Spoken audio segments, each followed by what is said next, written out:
Hello friend, আজকে আমি নতুন কিছু লাগাবো। কখনো এসব লাগাইনি, আজকে প্রথমবার লাগাচ্ছি। যারা যারা আমাদের মতো চাষি তারা একটু দেখে কমেন্টে বলো গ্রামে কত সুন্দর কিছু হয় সব কিছু লাগানোর পর। আর কেনাকাটা এতটা করতে হয় না, ঘরের বাগান থেকে সব কিছু বেরিয়ে আসে। এই দেখো, আমি আজকে প্রথমবার এত কষ্ট করছি, আজকে কিছু লাগাবো।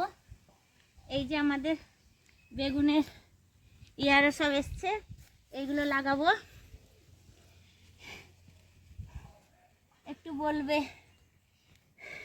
কমেন্টে জানাবে আমার মতো আরো কে কে এরকম আছো যে বাড়িতে বাগান চাষ করো।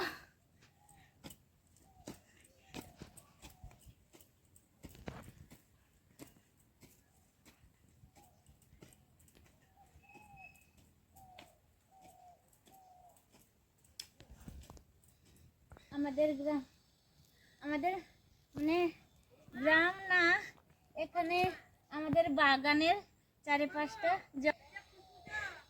এটা হচ্ছে আমাদের তেঁতুল গাছ। তেঁতুল হয় কত সুন্দর, খুব টক, প্রচণ্ড টক। আর এখানে আমাদের আম গাছ। আম গাছটা এখানে আমাদের এখানে সব কিছু লাগানো হয়েছে। লেবু গাছ লাগানো হয়েছে, এখানে তেজপাতা গাছ লাগানো আছে। অনেক কিছু লাগানো হয়েছে, যেটা আমি আবার পরের ব্লগে দেখাবো। আশা করি এইটুকুনি থাক। বাই বন্ধুরা, আমি আর পাচ্ছি না।